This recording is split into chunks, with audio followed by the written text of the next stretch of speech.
সিংহ রাশি, সিংহ লগ্ন, লিও সাইনের জাতক জাতিকাদের 2026 সালের অগস্ট মাস ঠিক কেমন অতিবাহিত হবে সে বিষয়ে প্রতিবেদনে আমরা বিস্তারিত আলোচনা করব। গ্রহগত নক্ষত্রগত গোচরের ছক ধরে দেখুন, আলোচনাটি অত্যন্ত গুরুত্বপূর্ণ। প্রথমত শনির ঢাইয়া আপনাদের চলছে, আর শনি কিন্তু বুধের নক্ষত্র রেবতীতে, তিনি কিন্তু বর্তমানে বক্রী হয়েছেন। গুরু উচ্চস্থ হলেও আপনাদের 12th হাউসে উচ্চস্থ হয়েছে। আর একই সাথে কিন্তু আপনাদের রাশিতে 12 মাস পর সূর্যের প্রবেশ রাশিধিপতি রাশিতেই গোচর করে সিংহ সংক্রান্তি কিন্তু ঘটাতে চলেছে। অত্যন্ত গুরুত্বপূর্ণ একটি সংযোগ, এবং এ মাসেই কিন্তু আমরা সূর্য গ্রহণও কিন্তু পরিলক্ষিত করব। তাহলে স্কিপ না করে পুরোটাই শুনুন, যদি ভিডিওটির প্রকৃত মর্মার্থ আপনারা উপলব্ধি করতে চান। আর আপনাদের মধ্যে যারা মঘা, পূর্ব ফাল্গুনী বা উত্তর ফাল্গুনী নক্ষত্রের জাতক জাতিকা, তাদের জন্য নক্ষত্রগত আলোচনাতে আমরা থাকতে চলেছি। পরিশেষে প্রতিকার নিয়ে আলোচনা যে থাকবই। আলোচনাটি ইন জেনারেল হবে। আপনি চাইলে আপনার ব্যক্তিগত গণনা এনি টাইম আমাদের দ্বারাই করাতেই পারেন। স্ক্রিনে আমরা নাম্বার দিয়ে থাকি। শনিবার রবিবার অফিসে এসে সামনাসামনি সাক্ষাৎ করতে পারেন, অথবা এনি টাইম ফোনে কথা আপনারা বলতেই পারেন। তো চলুন আলোচনায় প্রবেশ করা যাক। সিংহ রাশি, সিংহ লগ্ন, লিও সাইনের জাতক জাতিকারা কালপুরুষের রাশিচক্র অনুযায়ী পঞ্চমতম রাশির আন্ডারে আপনারা পড়েন। আপনাদের রাশির মালিককে সৌরজগতের রাজা সূর্য। আর স্ক্রিনে আপনারা যে চার্টটি দেখতে পাচ্ছেন, এটি সিংহ রাশির জাতক জাতিকাদের 2026 সালের 1 অগস্ট আপনাদের গ্রহগত গোচরের ছক ঠিক এমনটিই দেখাবে।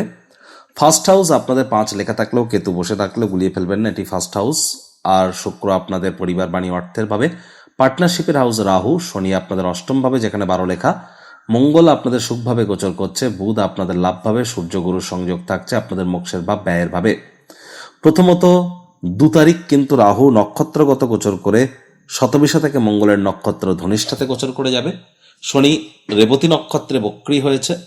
মঙ্গল কিন্তু 2 তারিখে রাশি পরিবর্তন করে আপনাদের লাভভাবে গোচর করবে। আর 12 তারিখে সূর্যগ্রহণের দিন মঙ্গল রাহুর নক্ষত্র আদ্রা নক্ষত্রে গোচর করে যাবে। আর বুধ 5 তারিখে রাশি পরিবর্তন করে সূর্যগুরুর সাথে সংযুক্ত হবে। আর সূর্য কিন্তু 17 তারিখে রাশি পরিবর্তন করে আপনাদের রাশিধিপতি রাশিতে গোচর করে সিংহ সংক্রান্তি ঘটাবে। আর 22 তারিখে আবার বুধও কিন্তু এখানে গোচর করে যাবে। দেখুন, প্রথমত যে বিষয় সম্পর্কে আপনাদেরকে আমরা অবগত করব সেটি কি, মাসের ফার্স্ট হাফের তুলনায় মাসের সেকেন্ড হাফটি কিন্তু আপনাদের জন্য তুলনামূলকভাবে বেটার পরিগণিত হতে চলেছে। আপনাদের ক্ষেত্রে এ সময় নতুন জমি, নতুন বাড়ি, নতুন গাড়ি এগুলি যদি আপনারা ক্রয় করতে চান, তার জন্য কিন্তু সময় সুযোগ আপনাদের ক্ষেত্রে বেটার থাকবে। মায়ের তরফ থেকে, মামা, মাতামহ, মাতৃকুলের তরফ থেকে আর্থিক, মানসিক বা সামাজিকভাবে কিন্তু আপনারা উপকৃত অবশ্যই হতে পারেন। এ সময় কিন্তু আপনাদের মধ্যে যারা বেকার যুবক যুবতী আছেন, প্রচেষ্টারত থাকুন। নতুন চাকরি, নতুন কর্মসংস্থানের প্রাপ্তি আপনাদেরও হতে পারে। যারা বিশেষ করে অকাল্ট ফিল্ড, জ্যোতিষ চর্চা, গবেষণামূলক পড়াশোনা, পিএইচডি লেভেলের পড়াশোনা, বিদেশি ভাষা শিক্ষার চেষ্টা করছেন, তাদের জন্য কিন্তু সময় সুযোগ বেটার পরিগণিত কিন্তু হচ্ছে। একই সাথে যদি দেখা যায়, তাহলে 17 তারিখের পর আপনাদের ক্ষেত্রে আপনারা লক্ষ্য করবেন যে আপনাদের নেতৃত্ব দেওয়ার ক্ষমতা, আপনাদের ম্যানেজ করার ক্ষমতা, আপনাদের নাম্মান, সম্মান, প্রভাব, প্রতিপত্তি, আপনার উৎসাহ, উদ্দীপনা এবং আপনার শরীরের ভিটামিন ডি এগুলির মাত্রা কিন্তু বৃদ্ধি পেতে থাকবে। একই সাথে আপনাদের ক্ষেত্রে আপনারা নিজেদের মধ্যে একটা উৎফুল্লতা এবং উইল পাওয়ারও কিন্তু আপনারা পরিলক্ষিত করবেন 17 তারিখের পর। আপনাদেরকে চেষ্টা করতে হবে বাজেটকে যতটা নিয়ন্ত্রণের মধ্যে রাখা যায়, খরচকে যতটা কম করা যায়। আর এ সময় সাবধানেও একটু গাড়ি ঘোড়া চালান। দাম্পত্য জীবনে অহেতুক তর্ক বিতর্ক, ক্রোধের মাত্রা বৃদ্ধি করবেন না। আইনি জটিলতা থেকে দূরে থাকুন। পার্টনারশিপে যারা ক্রিয়াকলাপ করছেন, পার্টনারের দিকে সজাগ দৃষ্টি বজায় রাখুন। আপনার দ্বিতীয় সন্তান সন্ততি থেকে থাকলে তার দিকে আরো কঠোর সজাগ দৃষ্টি আপনাদেরকে বজায় রেখে চলতে হবে। বয়সে বড় দাদা দিদি বা ছোট ভাই বোনেদের শরীর স্বাস্থ্যের দিকে অতিরিক্ত নজর দিন। তাদের সাথে অহেতুক তর্ক বিতর্কে জড়াবেন না। Online income, digital marketing, work from হোমের কাজ যারা করেন, সোশ্যাল মিডিয়াতে যারা কেরিয়ার করতে চান, ব্লগিং, পডকাস্টিং এর কাজ যারা করছেন, লাভান্বিত কিন্তু হবেন। এ সময় কিন্তু আপনাদের পরিবার পরিজনদের উপর জোর করে নিজের মতামতকে জাহির করলেই ক্ষতি। প্রেমের জীবনে অহেতুক তর্ক বিতর্ক করা থেকে বিরত থাকবেন। ট্রেডিং যারা করেন তারা লাভান্বিত হতে চলেছেন। সাবধানে গাড়ি ঘোড়া আপনারা একটু চালান, এটি আপনাদেরকে আমি বারবার কিন্তু সতর্কতা অবলম্বন করছি। আর এখানে আপনাদের যদি দেখা যায়, তাহলে আপনাদের অবশ্যই আপনাদের স্কিলকে আপনারা আরো ইমপ্রুভ করবার জন্য এই সময়টিকে কাজে লাগাতে পারেন, এবং কর্মজীবনকে যতটা অর্গানাইজ ওয়েতে করতে পারবেন সেটি আপনাদের ক্ষেত্রে বেটার। বিজনেসম্যান যারা আছেন তাদের বলবো নতুন নতুন পরিবর্তন, বিভিন্ন পরিকল্পনা, এগুলি আপনাদেরকে নতুন মোমেন্টাম কিন্তু দেবে। তৎসত্ত্বেও বলবো কোনো প্রকার ইনভেস্টমেন্ট বিনিয়োগ করার আগে থেকে আপনারা কিন্তু গুরুত্বপূর্ণ হোমওয়ার্ক করে নিতে ভুলবেন না। এ সময় কিন্তু আপনাদের আয় ইনকাম ভালোই হতে চলেছে, তবে খরচও কিন্তু বাড়বে, যার কারণে সঞ্চয়ে কিন্তু একটু ঘাটতি পড়তে পারে। এই জন্য আপনার উচিত হবে যতটা সম্ভব মানি ম্যানেজমেন্টের দিকে আপনাদেরকে একটু নজর প্রদান করা যায়। মানসিক দুর্বলতা একটু বাড়তে পারে, আলসেমি ভাব কাজ করতে পারে, একটু নজর রাখুন। পারিবারিক জীবন, দাম্পত্য জীবনে অহেতুক তর্ক বিতর্ক করা থেকে আপনাদেরকে কিন্তু বিরত থাকতে হবে, তা না হলে সম্পর্কের অবনতি কিন্তু হতেই পারে। দেখুন, সূর্যগ্রহণ 12 তারিখে হলেও আমাদের ইন্ডিয়া থেকে দেখা না গেলেও ইউরোপিয়ান কান্ট্রিজ থেকে কিন্তু পরিদর্শিত হবে। যারা ইউরোপিয়ান কান্ট্রিজ বা ইউরোপিয়ান দেশে আছেন তাদেরকে বলবো ইমিডিয়েট জ্যোতিষতাত্ত্বিক পরামর্শ আপনারা গ্রহণ করুন, এটি কিন্তু আপনাদেরকে অতিরিক্ত লাভান্বিত করবে। আর এখানে খেয়াল রাখতে হবে শনির ঢাইয়া যেহেতু আপনাদের চলছে, শ্বশুর শাশুড়ির সাথে অহেতুক তর্ক বিতর্ক আপনারা যেন করবেন না। শনি মহারাজ কর্মফলদাতা, তাবিজ কবচ মাদুলি পাথর পড়ে কিছু হবে না, কর্মের দ্বারা ভাগ্যকে সন্তুষ্ট করতে হবে। হার্ডওয়ার্ক, কঠোর কায়িক পরিশ্রমের কোনো বিকল্পই কিন্তু আমরা পরিলক্ষিত করছি না। বিদেশে থাকা জাতক জাতিকারা কিন্তু এ সময় লাভান্বিত হতে পারেন।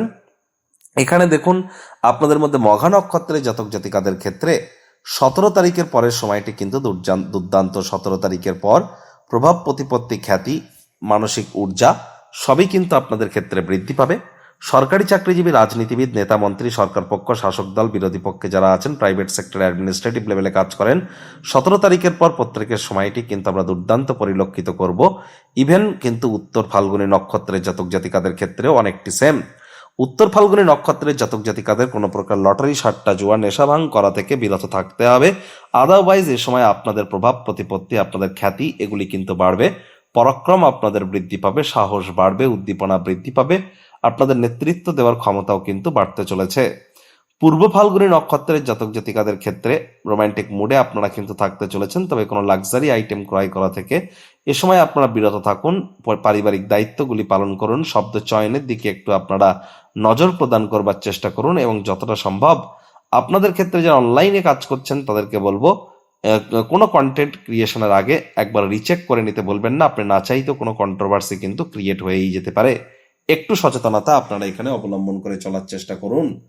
আর আপনাদের ক্ষেত্রে আবারও বলছি, প্রেমের জীবনে অহেতুক তর্ক বিতর্ক যেন করবেন না। বাইরের খাদ্য খাবার খেলেই কিন্তু পেটের সমস্যা, বদহজমের প্রবলেম কিন্তু বেড়ে যেতে পারে।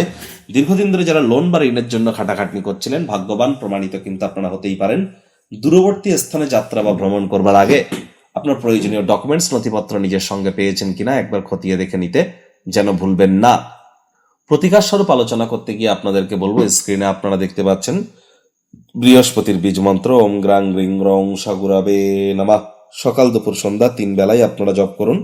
শনি মহারাজ এর প্রতিকার স্বরূপ ওই নীলা পাথর বা লোহার আপনারা কোনো আংটি পরে নিলেন বা ঘোড়ার নাল পরে নিলেন, অনেক অনেক মন্ত্র জপ করলেন না, এগুলি না করে না আপনারা সঠিক কর্ম করুন।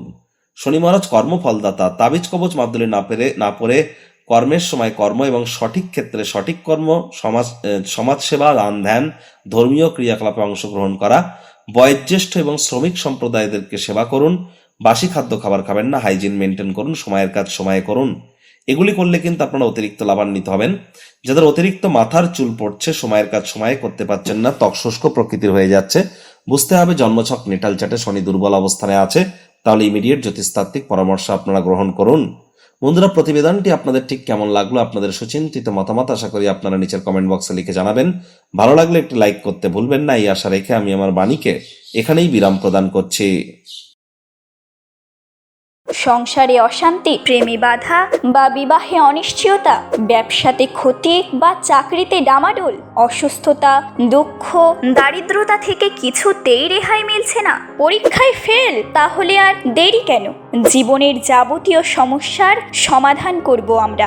বাস্তুশাস্ত্র, সংখ্যাতত্ত্ববিদ্যা, লাল কিতাব, বৈদিক জ্যোতিষশাস্ত্র, কৃষ্ণমূর্তি প্রভৃতি পদ্ধতিতে জন্মছক বিচার করা হয়। প্রয়োজন অনুভব করলে স্ক্রিনে ফ্ল্যাশ হওয়া নম্বরে যোগাযোগ করতেই পারেন।